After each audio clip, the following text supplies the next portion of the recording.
What's going on, everyone? Nick or Catalyst here. Welcome back to the channel. I hope you all are doing well. So you guys have been asking for this video for well over a year now. It's been a long time in the making, and recently I've just been tuning my own settings as well, so that's why there's been a little bit of delay on this video. But you all have been asking for this video. You've said to me that Catalyst, we need some updated settings. There's so much that's been changed within Battlefield 5 throughout the last year, and I wholeheartedly agree, so that's why we are doing this today. I'm going to take you through my settings and explain everything as best as I can in an unscripted video, so maybe it's not going to be as clean as the first video was, but that's also a good thing because, granted, some things haven't changed necessarily in my settings, but that's all stuff that we're going to get into today. So without further ado, what are the things that I've changed in my settings since Battlefield 5 has launched?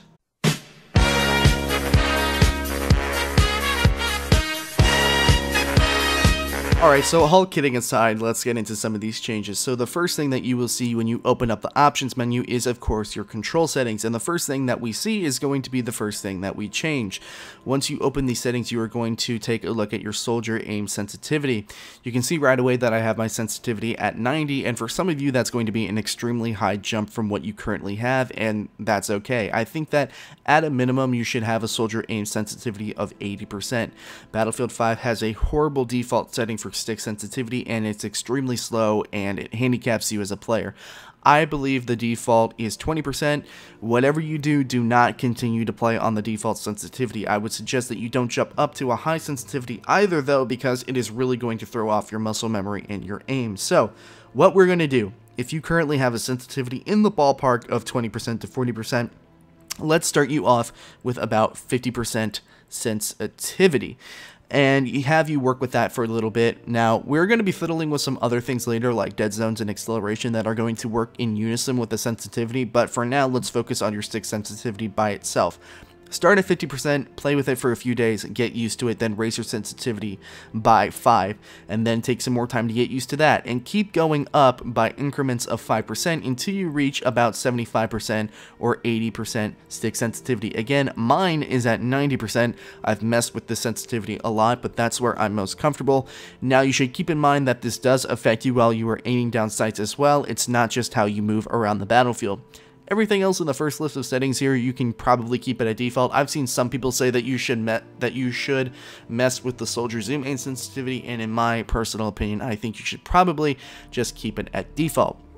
Now, next on the list is your control schemes, and before the most recent patch update, I would have told you to just switch your soldier buttons to the alternate settings as you see here and call it a day. And what that would have done is it would have swapped your melee button and your crouch button. So now, in comparison to your default settings, you would have had your melee on circle or B if you're on Xbox, and you would now have had your crouch on your right stick. This can get a little bit confusing, so stick with me, guys. And what this does is it would have reduced the amount that you would have to do with your hands in the game and increased your efficiency. Now, you have your right stick doing your aiming, your crouching, without ever having to remove your thumb from the stick, instead of having to move your thumb and press circle every time you want to crouch. I hope that makes sense. Before DICE decided to change the slide, all you had to do in order to achieve this was change the default soldier buttons to the alternate setting. But in the last patch, doing so removed your ability to slide correctly, so that means we are going to have to go into the custom mappings and do it again. Now, this is a good time to mention that I do use a standard DualShock 4 controller. My only add-ons to my controller is a Control Freak on my right stick. If you have a Scuff controller or a Battle Beaver or any kind of modded controller with paddles or anything of the like, this may be a little bit different for you, and you can set these button mappings up however you want to or need to. So we're going to go into the custom mappings and change 4 things to get the desired effect that we want here. We're going to go all the way down to melee attack. We're going to map this to circle.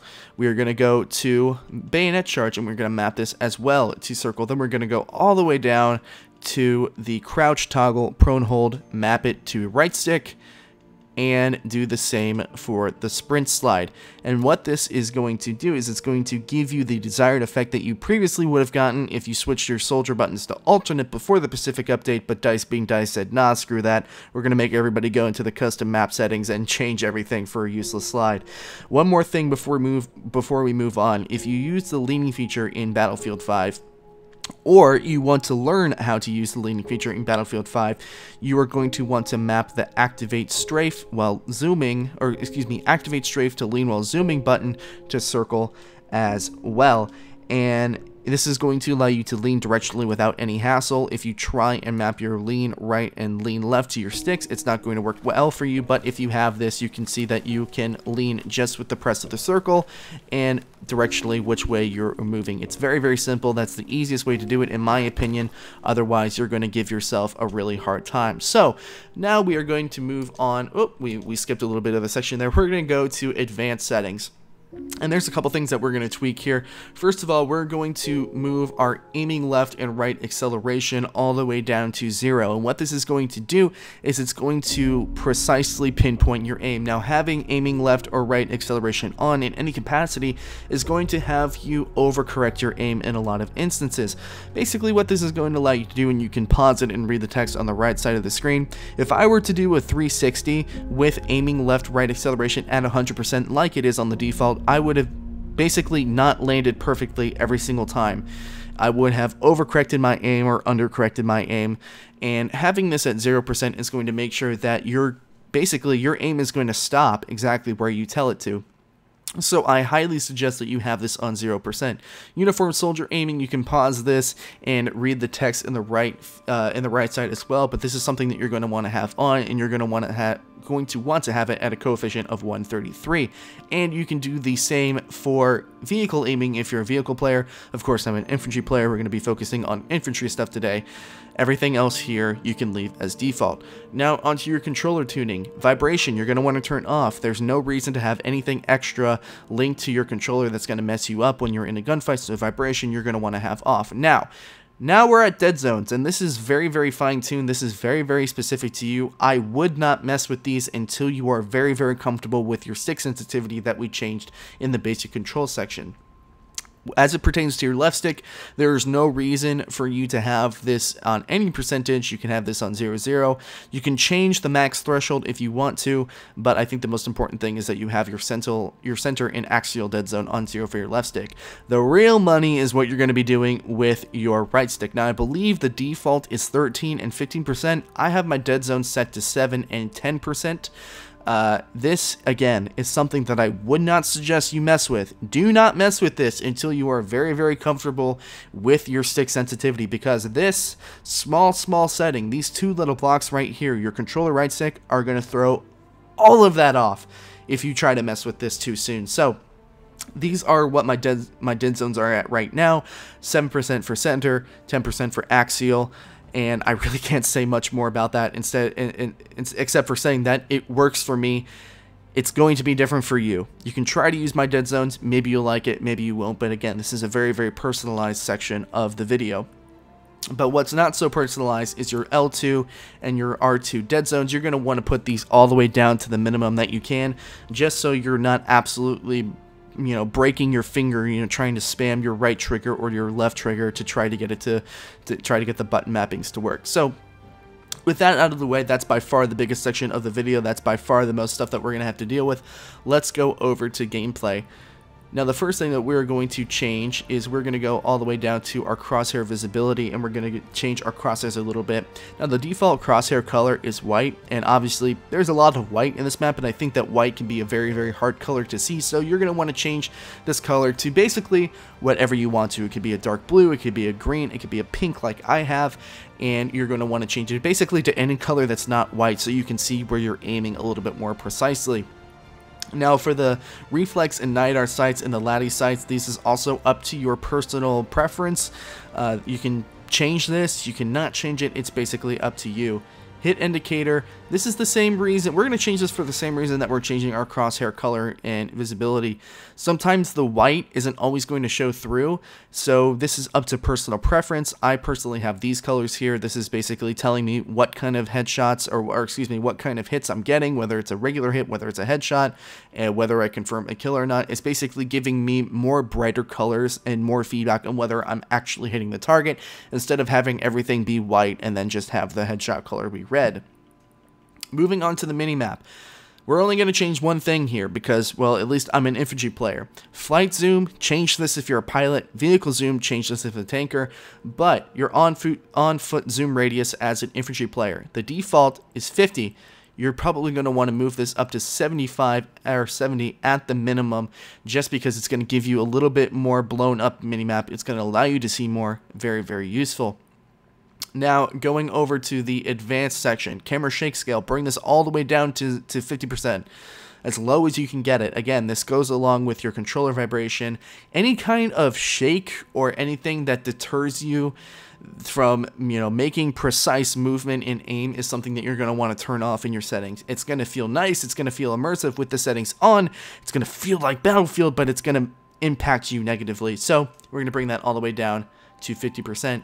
Now, the soldier aim assist. Before the most recent patch update, or actually I think it was a couple of patch updates ago, this was just a toggle switch. You either had your aim assist slowdown on, or you had your aim assist slowdown off. Now it's an actual slider that you can change. Having it at 100% is going to be exactly like just having your soldier aim assist slowdown on, period, as if it were a slider. But you can have the option to change it now. I have had this anywhere from 75% to 100%. I'm keeping it at 100% right now, just because I feel like, well, most people aren't going to change it. They're going to keep it at 100%. Why have myself at a disadvantage? But if you're feeling a little bit more creative, you don't think that you need as much aim assist, you can change it to whatever you want to. I tend to change it depending on how I'm feeling while I'm playing, whether I'm playing well, whether I'm playing poorly. I can change the soldier aim sensitivity, or excuse me, the soldier aim assist to basically whatever I want, but I suggest as a default you leave it at 100. Now, the network performance graph is something that I keep hidden all the time. This is another thing that's personally up to you, whether or not you need to change this or not. Again, up to you. I think it's distracting, but that's just me personally. Moving on to audio, there's really not that much that you need to change here. I have lowered all of my music down to 25% just because I feel like in the middle of the game it can be a little bit distracting. As beautiful as the music is, I just think that it can be a little bit too loud, distracts me from what else is going on in the battlefield. For your sound preset, obviously depending on what you have, whether you're using your headset or not, whether you're using surround sound speakers, you're going to need to change it to what you prefer. But when it comes to using headphones, I think headphones are actually better than the 3D headphones. I played on 3D headphones for a little bit, and it just made everything sound very tinny, and it made everything sound probably not as crisp and clear as it should have. I've heard that night mode is actually a little bit better for footsteps, for hearing footsteps, but I can't confirm that. I have tried it a little bit, and I have maybe seen a little bit of a difference, but it's not enough for me to conclusively say that, yeah, night mode helps with you hearing footsteps better. Moving on to video, and these are the last few big things that we're going to be covering today. Your brightness, I have it around 75, 76%, not too bright, not too dark. Battlefield 5 has a little bit of a gray area when it comes to brightness, I think, because some maps, things are really, really dark and you need that enhanced brightness, but on some maps, like Aerodrome and Narvik and Vigel, when everything is super white and bright, the high brightness can be a little bit too high if you crank everything all the way up to 100. So 76 is about where I keep it. Now, the last big thing that we're going to be covering today, field of view. Having a higher field of view does two things for you. It's going to give you less perceived recoil, so it's not going to actually change the amount of recoil you have. It just looks like your recoil is substantially reduced, and it's also going to make you appear like you're running faster. Let me just give you an example right here. This is my current field of view at 92. Things I'm moving at a relatively nice speed. I'm going to take a look at this wall. Recoil. Obviously this is a Sturmgewehr with no specializations on it, so the aim is already going to be a little bit wonky, but if I change it, that's a social, go all the way down to, let's say, I think the default is maybe, what, 60, something like that. Look how slow it feels like I'm moving in comparison. It just makes everything feel so much more clunky. So the field of view change is definitely going to help you all out. It's something that I suggest to everybody. It's something very simple that you can do that'll improve your game right away. Change your field of view. I think maybe 74 is about a good starting place for those of you who are resistant to doing a field of view change. 74 is a good starting place, and you can crank it up ever so often if you feel a little bit more comfortable with it. But the last thing we need to cover here is the ADS field of view. You want to have this on pretty much at all times unless you are sniping. I think having ADS field of view off greatly increases your sniping. It's definitely something that I do.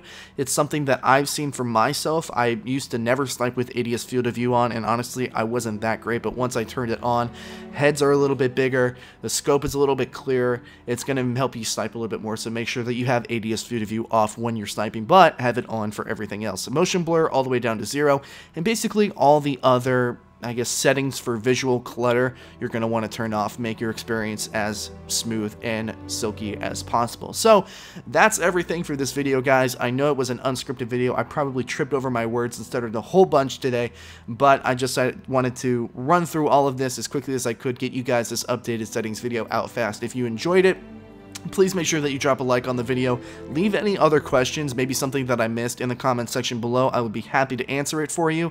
I know one of the big things was fixing the sliding and the buttons because it was changed in the Pacific update. Hopefully I covered that well enough for you today. As I said, thank you all so much for watching. Like and subscribe if you haven't already. Turn on post notifications if you haven't done so. Follow my Discord. Follow my Twitter. All those should be in the description below. My name is Nick, or Catalyst, and I will see you all another time. Without you, I remember myself, my name. Forgot about all you tried to change.